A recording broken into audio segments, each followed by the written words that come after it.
하나님 말씀 보겠습니다. 하나님 말씀 다니엘서 12장 1절에서 13절까지 말씀입니다.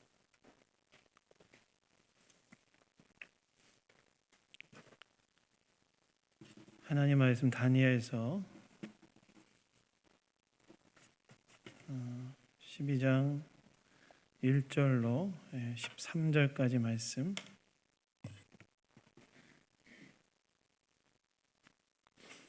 오늘 다니엘서 이제 마지막 말씀인데요.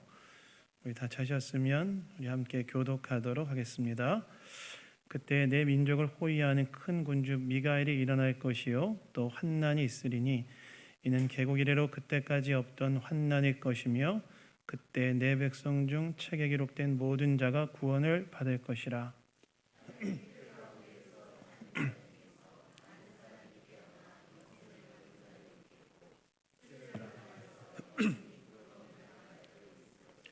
지혜 있는 자는 궁창의 빛과 같이 빛날 것이요 많은 사람을 옳은 대로 돌아오게 한 자는 별과 같이 영원토록 빛나리라.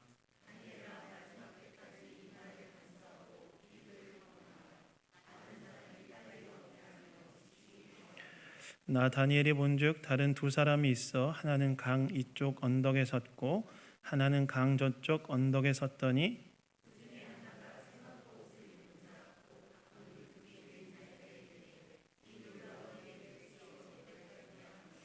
내가 들은즉 그 세마포 옷을 입고 강물 위쪽에 있는 자가 자기의 좌우 손을 들어 하늘을 향하여 영원히 살아계신 이를 가리켜 맹세하여 이르되 반드시 한때 두때 반때를 지나서 성도의 권세가 다 깨지기까지니 그렇게 되면 이 모든 일이 다 끝나리라 하더라.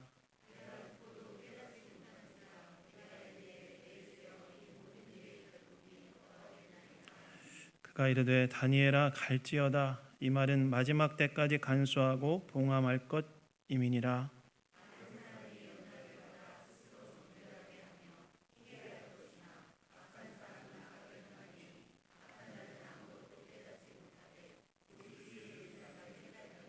매해 드리는 제사를 피하며 멸망하게 할 가증한 것을 세울 때부터 1290일을 지낼 것이요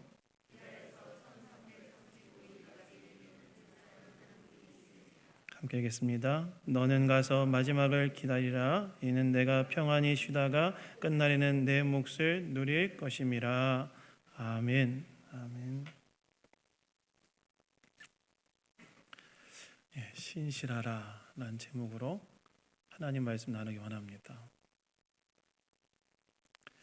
여러분, 현재 우리는 한 해가 마무리되어지는 시점 속에 와 있습니다.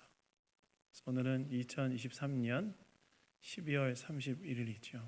내일은 이제 2024년 1월 1일이 되어서 다 한 살씩 나이를 더 먹게 됩니다. 그래서 여러분, 나이 한 살 더 먹는 거 좋으세요? 뭐 사람마다 생각이 다양하시겠지만 이제 우리 하루만 지나면 이제 2024년이라는 새해를 맞이하게 됩니다. 사실 우리가 지난 1월 1일 한 해를 시작하면서 우리에게 있어 한 해의 목표는 오늘이었을지도 모릅니다. 오늘. 왜 그렇습니까? 우리에게 있어 삶의 중요한 목표는 우리에게 주어진 한 해라는 삶을 잘 완수하는 것이었기 때문에 그렇죠. 그래서 2023년을 시작하면서 우리에게 중요한 목표는 바로 오늘까지 해서 한 해를 잘 완수하는 것이 우리 인생의 목표였고, 그래서 우리는 우리에게 주어진 한 해라는 삶을 완수하기 위해 1월 1일부터 오늘 12월 31일까지 우리의 삶을 열심히 달려온 거예요. 이 마지막 날까지 열심히 달려온 것입니다. 근데 여러분, 우리가 이렇게 한 해의 마지막 날까지 달려온 것처럼 이 세상의 역사도 마지막을 향해 달려가고 있다는 사실을 아십니까?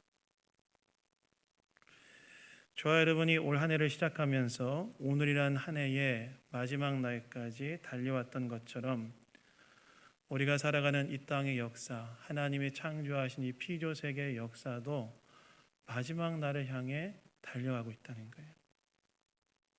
그래서 실제로 여러분, 신자에게 예수를 믿는 신자의 역사관은 불교 신자나 힌두교 신자들이 믿는 것처럼 세상이 생사복의 주기로 이루어지는 순환되어지는 순환론적 역사관도 아니고, 또 진보주의자들이 이야기하는 것처럼 역사는 끊임없이 발전해 간다고 이야기하는 낭만주의적인 역사관도 아닙니다. 예수를 믿는 신자들인 저와 여러분의 역사에 대한 관점은 역사에는 끝이 있고, 그 역사는, 이 세상의 역사는 바로 끝을 향해 달려가고 있다는 것이 바로 신자인 저와 여러분이 가지고 있는 역사에 대한 관점이라고 할 수 있죠. 그래서 역사의 마지막 날에 우리는 무엇이 있을 거라고 믿습니까? 이 세계의 모든 역사의 마지막 날에 예수님의 재림이 있을 거라고 우리 믿지 않습니까? 그렇다면 이 마지막 날을 향해 가고 있는 이 역사 속에서 예수님을 믿는 신자인 저와 여러분은 어떻게 살아가야 됩니까? 오늘 이 다니엘서의 마지막 본문이, 이 마지막 어떻게 보면 예언이 바로 이에 대해 이야기하고 있는데요. 마지막 날을 향해 가고 있는 역사 속에서 신자는 어떻게 살아야 되는지, 올해의 마지막 날, 또 다니엘서 강의가 마무리되어지는 오늘, 이에 대해서 우리가 함께 생각해 보기를 원합니다. 여러분, 오늘 본문 1절을 보시면 이렇게 나오지요. 그때에 내 민족을 호위하는 큰 군주 미가엘이 일어날 것이요 또 환난이 있으리니 이는 개국 이래로 그때까지 없던 환난일 것이며 라고 기록되어 있습니다. 누군가 다니엘에게 그때에 큰 군주 미가엘이 일어날 것이고 환난이 있을 것인데 개국 이래로 그때까지 없던 환난일 것이다 라고 이야기했다는 거예요. 여러분, 여기에서 다니엘에게 이야기하는 이 사람은 누구일까요? 다니엘에게 이야기하는 이 사람은 다니엘서 10장에 히데겔 강가에 다니엘에게 찾아온 천사를 이야기합니다. 그래서 우리가 다니엘서 10장을 우리가 살펴봤는데요. 10장 1절에서 4절에 보면 앞으로 중군동의 역사 속에서 일어나게 될 전쟁에 대한 환상을 본 다니엘이 하나님 앞에 이것을 깨닫게 해달라고 금식하며 기도하지 않습니까? 이런 기도에 대한 응답으로 하나님께서 천사를 보내시는데, 그 천사가 다니엘에게 이야기하는 것이 지금 10장부터 오늘 여기까지 계속되고 있다는 거예요. 그러니까 오늘 본문에 등장하는 다니엘에게 이야기하는 이 사람은 누구냐? 바로 다니엘의 기도에 대한 응답으로 하나님께서 히데겔 강가에 있던 다니엘에게 보낸 천사가 바로 다니엘에게 이야기하는 사람이라는 거예요. 그런데 그 천사가 다니엘에게 뭐라고 말하냐면 이렇게 말하지요. 그때에 내 민족을 호위하는 큰 군주 미가엘이 일어날 것이요 또 환난이 있으리니 이는 개국 이래로 그때까지 없던 환난일 것이다 라고 이야기했다는 거예요. 여러분, 여기에서 그때는 언제를 말할까요? 그때.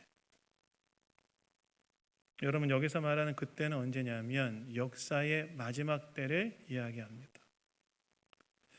제가 다니엘서를 올해까지 하고 마무리하기 위해서 11장 내용을 넘어갔는데요. 다니엘서 11장 1절부터 39절까지의 내용은 무엇이냐면 하나님께서 보내신 천사가 앞으로 중군동의 역사 속에 일어날 일들에 대해서 예고하고 있는 내용이에요. 그래서 그냥 러프하게 이제 지나가면 이야기하자면 이런 겁니다. 앞으로 바사 제국이 헬라 제국에 의해서 멸망당하게 될 것이고, 헬라 제국을 건설한 알렉산더가 죽고 나면 헬라 제국이 4개의 국가로 나뉘어질 텐데, 그 중에 하나인 셀류쿠스 왕조의 안티오쿠스 4세라는 사람이 바벨론의 포로로 잡혀갔다가 유대 예루살렘으로 귀환하여 유대 공동체를 재건한 그 예루살렘을 공격할 것이고, 그리고 그 안티오쿠스 4세는 예루살렘의 귀한 공동체 백성들이 재건한 성전에 제우스 신상을 세워놓고 거기에 제사를 드리게 하게 할 것이다. 성전을 더럽힐 것이다. 이걸 예고해요. 그리고 그것을 거부한 자들은 큰 고통 가운데, 큰 환난 가운데 들어갈 것이다 라고 예고합니다. 그리고 이 예고는 실제로 역사 속에서 실현돼서요. 안티오쿠스 4세는 실제로 예루살렘 성전에 제우스 신상을 만들어 놓고 제사를 지내라고 하고, 이것을 하나님에 대한 신실한 유대 백성들이 이것을 거부한 유대 백성들을 8만 명이나 죽였다는 기록이 내려오고 있어요. 그러니까 하나님에 대한 신실한 신앙을 지켰던 백성들이 우상 숭배를 거부했던 이유로 8만 명이나 죽는 대사륙의 사건이 일어났다는 거예요. 그게 11장의 내용이에요. 그리고 11장 40절을 시작할 때 이제 마지막 때에 대해서 이야기하기 시작하는데, 이 마지막 때가 언제냐? 이거는 11장 1절에서 말하는 그때를 이야기합니다. 그렇다면 이 그때는 언제냐? 이 그때는 예수님의 재림 전에 있을 마지막 때를 이야기한다는 거예요. 왜 그럴까요? 12장 2절과 3절에 보시면 천사가 무엇에 대해 이야기합니까? 예수님의 재림 후에 있을 부활과 최후의 심판과 영생에 대해 이야기하고 있기 때문이죠.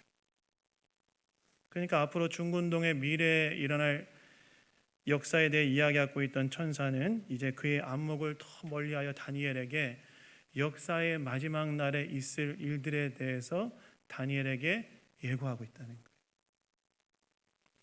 근데 역사의 마지막 날에 어떤 일이 일어날 것이라고 천사가 예고합니까? 1절에 보시면 환난이 있으리니 이는 개국 이래로 그때까지 없던 환난이 있을 것이며, 역사의 마지막 날에 어떤 일이 있을 거라고 천사가 예고하냐면 환난이 있을 거라는 거예요. 큰 핍박과 박해가 있을 것이라고 예고하고 있다는 거예요. 마치 여호와 하나님에 대한 신앙을 지켰던 유대 백성들이 그들의 신앙 때문에 안티오쿠스 4세에 의해서 엄청난 박해와 핍박을 당하고 죽임을 당한 것처럼 예수를 믿는 성도들도 역사의 마지막 날에 그들의 예수에 대한 신앙으로 인해 큰 박해와 고통과 죽임을 당하는 날이 올 것이라고 지금 예고하고 있다는 거예요.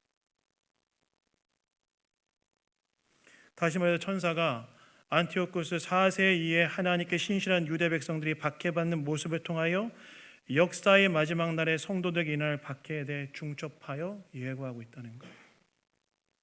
여러분, 여기서 우리가 한 가지 알아야 될 것이 있습니다. 무엇을 알아야 될까요? 역사의 마지막 날에는요, 예수님에 대한 믿음을 가진 저와 여러분을 향한 큰 핍박과 박해가 있을 것이라는 사실을 우리는 알고 있어야 됩니다. 물론 여러분, 성경에서 말하는 종말은요, 초림과 재림 사이 전체를 다 이야기합니다.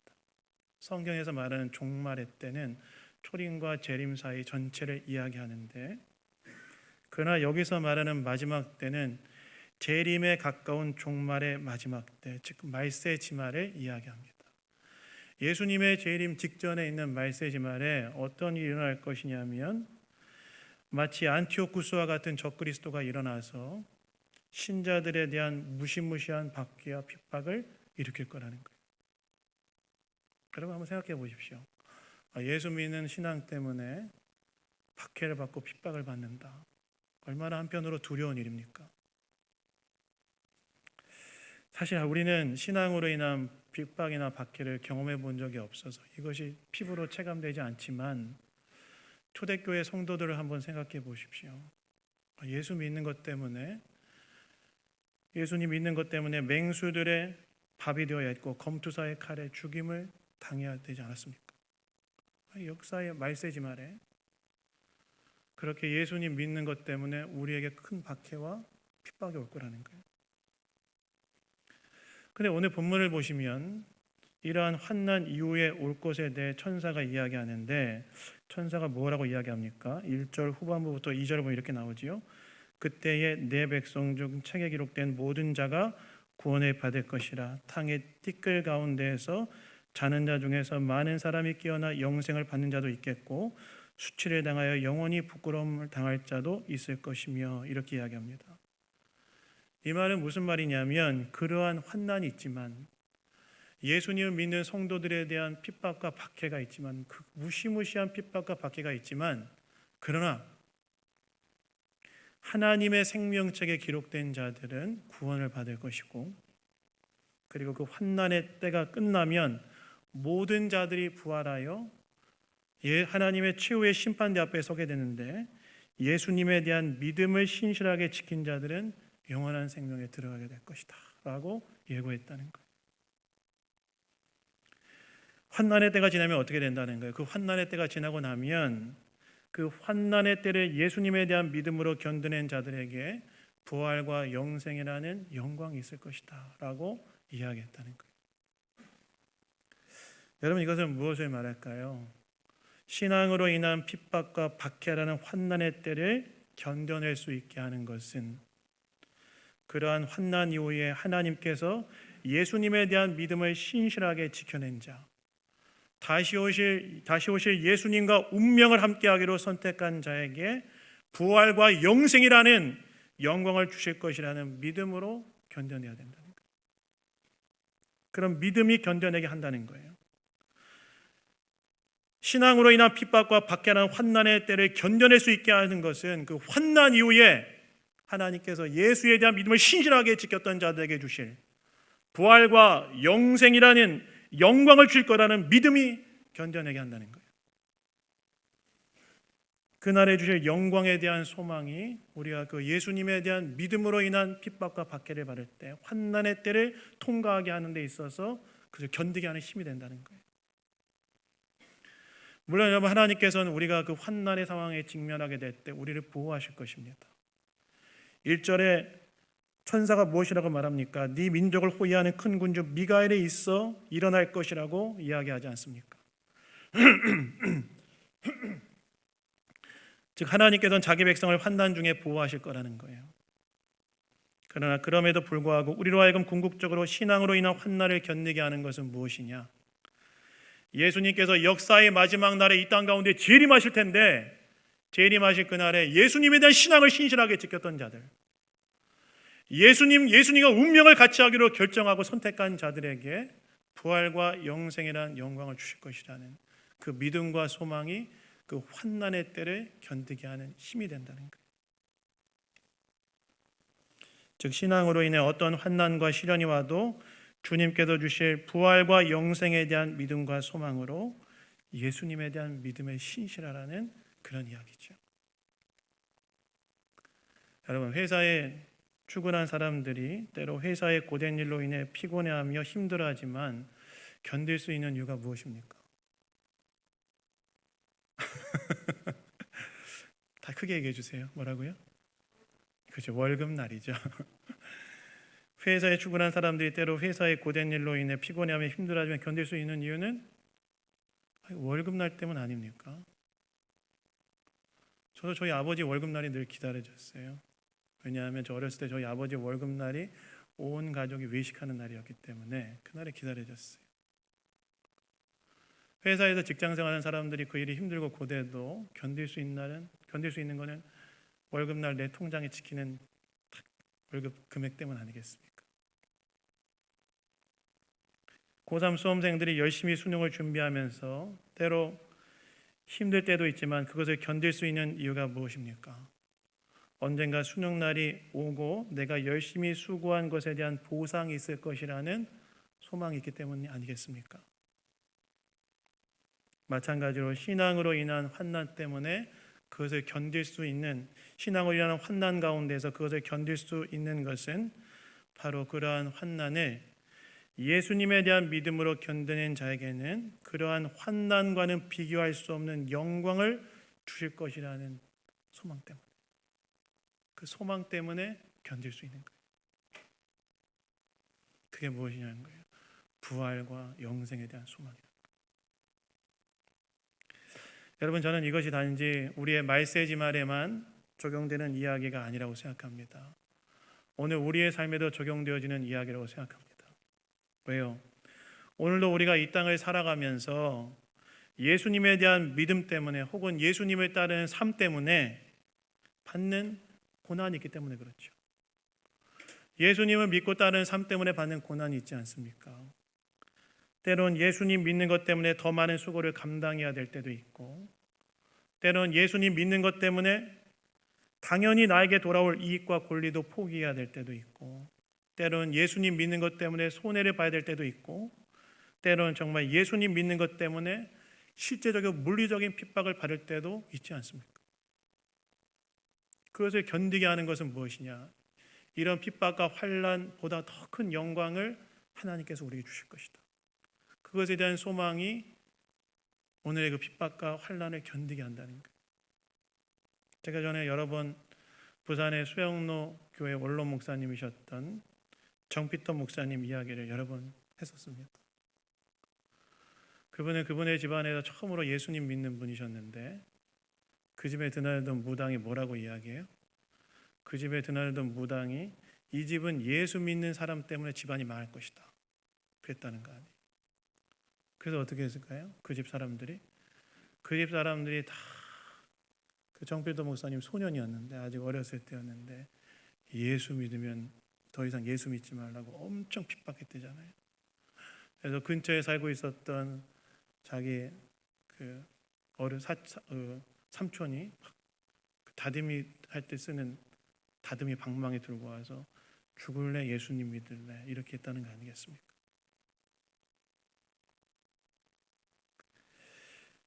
물론 나중에 그 집 사람은 다 예수님 믿었다고 하긴 하더라고요. 다 예수님 믿었다고 하더라고요.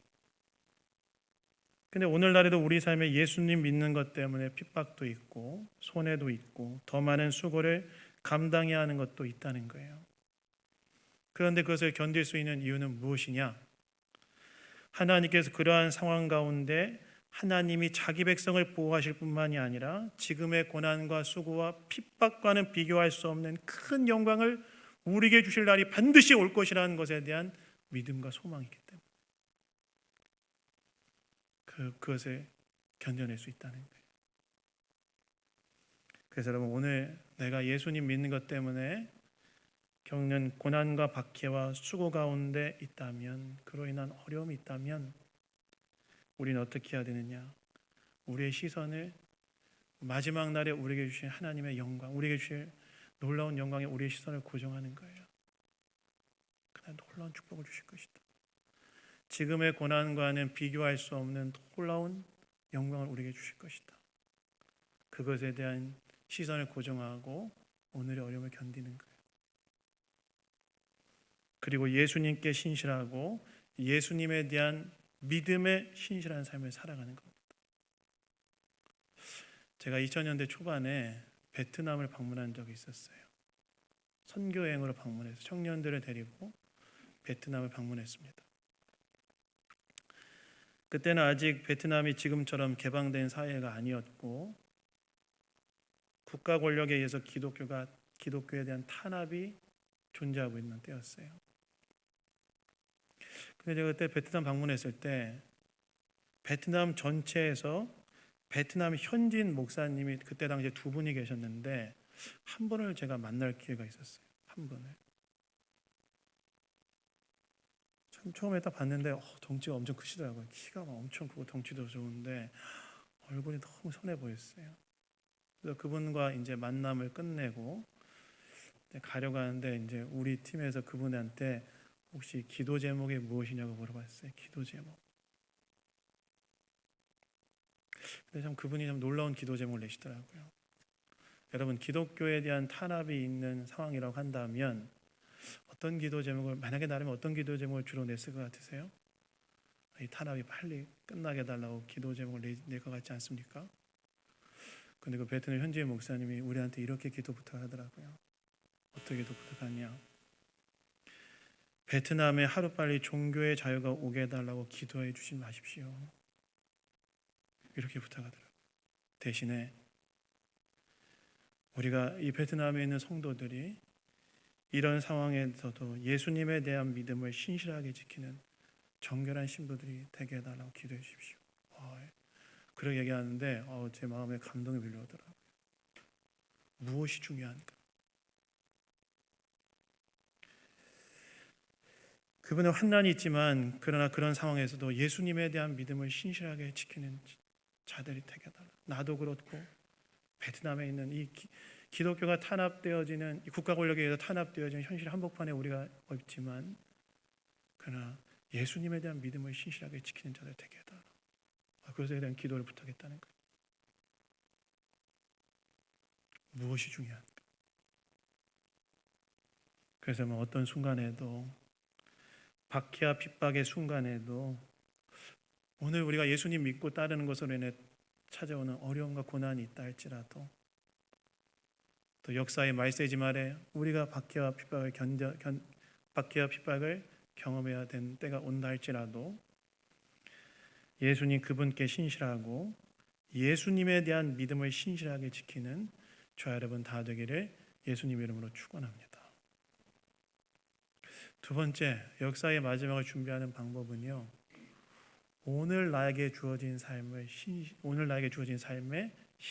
거예요. 오늘 나에게 주어진 삶. 여러분, 이렇게 천사가 역사의 마지막에 있을 일에 대해 이야기한 후에 오늘 본문을 보시면 특별한 사건이 하나 더 있었다고 나와 있습니다. 그 사건이 무엇이냐면 5절부터 7절까지 나오는 내용인데요. 또 천사가 또 등장해요. 새로운 두 천사가 또 등장합니다. 그래서 강의 이쪽과 저쪽에 서서 서로 질문을 던지고 이에 대해 대답하는 내용이 나오는데요. 한 천사가 반대쪽에 있는 천사에게 무엇이라고 질문했다고 나옵니까? 이렇게 질문했다고 나와요. 놀라운 일의 끝이 어느 때까지냐라고 질문했다고 나옵니다. 이건 어떤 질문이냐면 언제까지 이러한 환란이 계속됩니까? 이런 질문을 했다는 거예요. 언제 이 성도들이 이러한 환란이 언제까지 지속됩니까? 라고 질문했다는 거예요. 그러자 7절에 보시면 반대편에 있던 천사가 무엇이라고 대답했다고 나옵니까? 이렇게 나오죠. 앞에 있는 내용은 생략하고 반드시 한때 두때 반때를 지나서 성도의 권세가 다 깨지기까지니 그렇게 되면 이 모든 일이 끝나리라. 언제까지 환란이 계속됩니까? 라는 이 질문에 대해 반대편에 있던 천사가 한때 두때 반때를 지나서 성도의 권세가 다 깨지기까지 되면 이 모든 일이 끝날 것이다 라고 얘기했다는 거예요. 여러분, 여기서 한때는 언제 몇 년에 얼마를 말하느냐? 1년을 말해요. 그러면 한때 두때 반때는 몇 년을 말할까요? 그렇죠. 한때 두때 반때는 3년 6개월을 이야기합니다. 3년 6개월이 지나면 환난의 해가 끝난다는. 근데 여러분, 이 3년 6개월은 문자적으로 해석하면 안 되고 상징적인 숫자인데요. 그런데 오늘 본문을 보시면 중요한 게 다니엘이 이러한 천사들의 대화를 듣고도 깨닫지 못했다고 나와 있어요. 왜 깨닫지 못했을까요? 이거는 이 다니엘서를 깊이 이제 보아야 되는데 다니엘이 봤을 때 비는 구석이 있었던 거예요. 여러분, 다니엘서의 예언 부분에서는 계속 7과 관련된 내용이 반복해서 나오는데 특별히 다니엘서 9장에 보시면 한일에 7일 동안 성도 백성들이 고통 가운데 있을 것이라는 이야기가 예언에서 나옵니다. 근데 그 7을 7년으로 계산하면 3년 6개월이라는 것은 7년이라는 상징적인 숫자의 반밖에 안 되잖아요. 그러니까 나머지 3년 6개월이 어떻게 되는가 3년 6개월 어떻게 되는지에 대해서 이해가 안 되는 거예요. 그래서 다니엘이 천사에게 무엇이라고 질문합니까? 뭐라고 질문하냐면 8절에 보시면 이렇게 나와 있죠. 내가 듣고도 깨닫지 못한지라 내가 이르되 내 주여 이 모든 일의 결국이 어떠하겠나이까 하니. 다니엘이 천사에게 뭐라고 질문하냐면 이런 이야기를 듣고 난 다음에 다니엘이 아직도 완벽하게 이해가 되지 않아서 뭐라고 질문하냐면 내 주여 이 모든 일의 결국이 어떠하겠나이까. 다시 한번 이것에 대해서 구체적으로 완벽하게 알려달라고 요구한 거예요. 근데 여러분, 그러자 오늘 본문에서 천사가 이러한 다니엘의 질문에 대해 무엇이라고 답했다고 나옵니까? 9절에 보시면 이렇게 나와 있죠. 그가 이르되 다니엘아 갈지어다. 여러분, 이 말은 다니엘아, 오늘 이 말은 어떤 말이냐면 다니엘아, 더 이상 미래에 대해서 너무 과도한 관심을 갖지 말고 오늘 너의 삶을 살아라, 이런 말이었어요. 이 말은 앞으로 일어날 일에 대한 지식이 완벽하진 않다 할지라도 너희 믿음을 지킬 수 있을 만큼은 충분한 지식이 주어졌으니 미래에 대한 과도한 관심을 내려놓고 오늘 너에게 주어진 삶을 하나님 앞에 신실하게 살아라는 그런 말이었다는 거예요. 다시 말해서 환난과 재림과 부활과 최후의 심판과 영생이라는 이 지식은 환난의 때에 너희 믿음을 지키는 지식으로 충분하니 그 이상 미래에 대한 관심을 갖지 말고 오늘 너의 삶을 하나님 앞에 충실하게 살아가는 것, 오늘 너희의 삶을 하나님 앞에 신실하게 살아가는 삶을 사는 것, 그것에 집중해라 라고 이야기했다는 거예요. 그래서 여러분 마지막 역사의 마지막 때를 준비한 삶이란 무엇이냐? 종말에 대한 과도한 관심 속에서 성경에서 이야기하지 않는 것 이상의 관심을 갖고 그것을 알려고 하는 것이 아니라 오늘 그날에 대해 우리에게 주신 말씀이 내 믿음을 지키기에 충분하다는 사실 속에서 오늘 나에게 주어진 삶을 하나님 앞에 신실하게 사는 삶이라는 거예요. 여러분, 사실 우리는 역사 속에서 종말에 대한 과도한 관심에 근거한 잘못된 지식으로 인해 일어난 비극적 일들을 많이 보지 않았습니까? 대표적인 것이 무엇이죠? 1992년도에 출연했던 다미 선교회 일이 있지 않습니까? 여러분 아세요? 다미 선교회 일?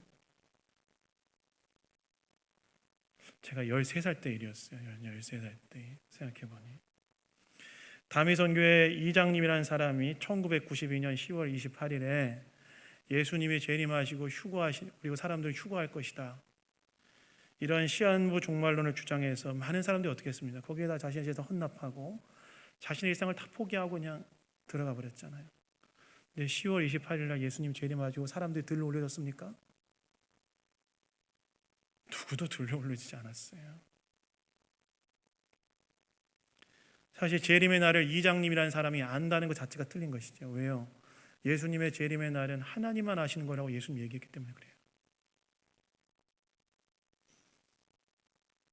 뿐만 아니라 요즘 유튜브를 보니까요, 정말 잘못된 종말론에 근거한 잘못된 지식들이 정말 퍼지고 있더라고요. 계시록의 이야기를 오늘날 현재 인류의 역사에 억지로 끼워 맞춰서 사람들에게 이야기하는 이야기들이 되게 많더라고요. 그래서 여러분, 그 바코드, 그가 상품의 통상부호 바코드가 666으로 환원된다고 말하고 그것이 적그리스도다라고 이야기하는 사람들도 있고, 그리고 유럽연합이 계시록에서 말하는 열불이다라고 말하는 사람들도 있어요. 그런데 그것이 참 현혹되기도 해요. 사람들이 보니까 다 말도 안 되고 성경적이지 않습니다. 그러한 것에 과도한 관심을 갖지 말라는 거예요. 오히려 우리에게 종말을 준비하는 삶이란 성경에서 말하는 종말에 대한 지식에 만족하고 오늘 우리에게 주어진 삶을 하나님 앞에 신실하게 살아가는 거예요. 오늘 저와 여러분에게 주어진 삶을 진정으로 역사의 종말을 준비하는 삶이란 무엇이냐면 하나님께서 종말에 대해 우리에게 주신 그 지식에 대해 만족하고 그것이 환난의 때를 이겨낼 수 있는 충분한 지식이라는 사실에 대해서 신뢰하고 오히려 오늘 우리에게 주어진 삶을 하나님 앞에 신실하게 살아가는 것, 그것이 바로 역사의 마지막 때를 준비하는 삶이라는 거예요. 그럼 신실하게 산다는 건 무엇입니까? 신실하게 살아간다는 건 다니엘서 1장부터 6장까지 다니엘의 이야기 속에서 보여준 삶 아니겠습니까? 다니엘서 1장부터 6장까지 다니엘과 그 세 친구가 보여줬던 삶, 바벨론의 포로로 끌려온 다니엘과 세 친구가 여러분 다니엘서 1장에서 어떻게 합니까? 그들의 이름을 바벨론의 우상과 관련된 이름으로 개명하고 왕의 진미와 포도주를 먹고 마시게 함으로써 여호와 하나님에 대한 그들의 신앙적 전체성을 무너뜨리려고 하는 한복판에서 그들 어떻게 합니까? 뜻을 정하잖아요. 왕의 진미와 포도주를 거부하기로 뜻을 정하는데 이것은 무엇을 의미하냐면 어떤 피해와 어떤 손해를 본다 할지라도 바벨론의 신민으로 살아가는 것이 아니라 하나님의 백성의 정체성을 붙들고 살겠다는 그 선택을 한 거 아니겠습니까? 그 믿음으로 사는 거예요. 그것이 하나님께 신실한 삶을 사는 것입니다. 그리고 하나님이 아니라 우상을 섬기라고 매일같이 우리를 위협하고 교묘한 타협을 요구하는 세상 현실 앞에서 왕이 만든 금신당에게 절하지 않으면 극렬히 타는 풀무불에 던질 것이라는 위협 앞에서도 하나님에 대한 신뢰로 말씀을 따라 왕이 세운 금신당에 절하지 않기로 결단한 다니엘의 세 친구처럼 우리가 우상을 따라 살지 않고 여호와를 섬기며 살기로 선택하는 거예요. 그렇게 오늘 하나님 앞에 신실한 삶을 살아야 한다는 것이죠. 그것이 바로 역사의 마지막 때를 준비하는 거라는 겁니다. 그래서 오늘 신실한 삶, 오늘 저와 여러분에게 신실한 삶을 하나님 앞에 신실한 삶을 살아가는 거예요. 그래서 여러분, 역사의 마지막 때를 준비하는 삶이란 무엇이냐? 오늘 하나님 앞에 신실하게 살아가는 삶이라는 사실을 기억하시고 오늘 저 여러분에게 주어진 오늘을 하나님 그분 앞에서 신실하게 살아가기로 선택하시는 저 여러분 다 되기를 예수님 이름으로 축원합니다. 지난주 매일 성경 큐티 본문이 빌립보서였어요. 2달 동안 욥기 묵상이 이제 끝나고 빌립보서가 진행되었는데, 제가 이번 주에 빌립보서 말씀을 묵상하면서 바울의 인생관에 큰 도전을 받은 부분이 있었습니다.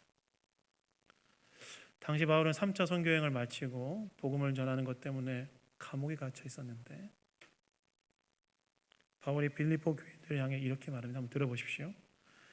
형제들아, 나는 아직 내가 잡은 줄로 여기지 아니하고 오직 한 일, 즉 뒤에 있는 것은 잊어버리고 앞에 있는 것을 잡으려고 푯대를 향하여 그리스도 예수 안에서 하나님이 위에서 부르신 부름의 상을 위하여 달려가노라 라고 이야기합니다. 바울은 자신이 그동안 하나님의 영광을 위해 살았던 살았던 뒤에 있던 모든 것들은 다 잊어버리고 그 성취에 안주하지 않고 오늘 또 푯대를 향하여 하나님의 영광을 위하여 살아가는 삶을 살아간다.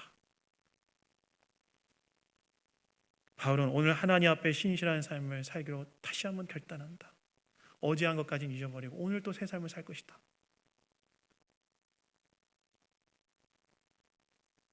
무엇입니까? 오늘 하나님 앞에 신실하게 살아가는 중. 사실 예수님도 뭐라고 말씀하셨죠? 먼저 그 나라와 의를 구하라. 그리하면 이 모든 것을 너에게 주실 것이라 말씀하시면서 내일을 위하여 염려하지 말라. 내일은 내일 염려할 것이요 한날의 괴로움은 그날로 족하니라 라고 말씀하지 않습니까? 이 말씀은 어떤 말씀이에요? 우리에게 주어질 시간은 오늘뿐이니, 그럼 우리가 내일이라는 시간이 우리에게 옵니까? 그때 내일이 되면 그날은 또 우리에게 오늘이 되지 않습니까? 우리에게 주어진 시간은 오늘뿐이니 내일의 시간은 내일에 하나님께 맡기고 오늘 너에게 주어진 삶을 하나님의 영광을 위해 충실하게 살라는 거예요. 그런데 그것이 바로 종말을 준비하는 삶이라는 거예요. 그래서 여러분, 오늘 저와 여러분에게 주어진 오늘이라는 삶에 하나님 앞에 신실하게 살아가시는 미래에 대한 과도한 관심을 내려놓고 오늘 저와 여러분에게 주어진 삶에 하나님 앞에 신실한 삶을 살아가시는 저와 여러분 다 되기를 예수님 이름으로 축원합니다.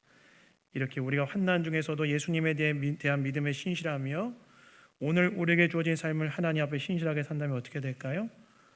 3절에 나오는데 우리 3절은 다 같이 한번 읽어보겠습니다. 3절 읽겠습니다. 시작.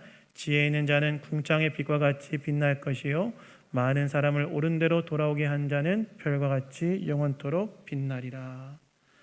다시 말해서 그렇게 예수님에 대한 믿음에 신실하고 오늘 주어진 삶에 신실한 우리를 하나님께서는 마치 하늘의 별과 같이 찬란하게 하나님 나라의 역사 속에 빛나게 하는 사람들이 될 것이라는 거예요. 저는 우리 양문교회 성도님들이 바로 이러한 신실한 믿음과 삶을 통해 하늘의 별과 같이 찬란하게 빛나는 성도님들 되기를 소원합니다. 여러분, 우리가 한 해의 마지막 날 앞에 섰습니다. 우리에게 찾아올 역사의 마지막 날에 있을 일들에 대해서 오늘 이 마지막 날에 생각하시고, 그리고 예수님에 대한 믿음을 신실하게 지키고 오늘 우리에게 주어진 삶을 신실하게 살아감으로써 하나님 나라의 역사 속에서 하늘의 별처럼 찬란하게 빛나는 아름다운 성도님들 다 되시기를 예수님 이름으로 축원합니다. 자, 우리 기도하겠습니다. 하나님 아버지 감사합니다. 오늘도 우리에게 말씀해 주시니 감사드립니다. 한 해의 마지막 날, 우리의 역사의 마지막 날에 있을 일들에 대해 생각하며 어떻게 살아야 되는지 하나님의 말씀을 받게 하시니 감사합니다. 환난 가운데서도 하나님께서 우리에게 주실 부활과 영생에 대한 소망으로 예수님에 대한 믿음의 신실한 자들 되게 하시고, 또한 미래에 대한 과도한 관심보다는 성경이 보여준 대로 만족하고 오늘 우리에게 주어진 삶의 신실한 자들 다 될 수 있도록 주장하여 주시옵소서. 모든 것 주님께 감사드리며 우리를 구원하신 예수 그리스도의 이름으로 기도드렸습니다. 아멘.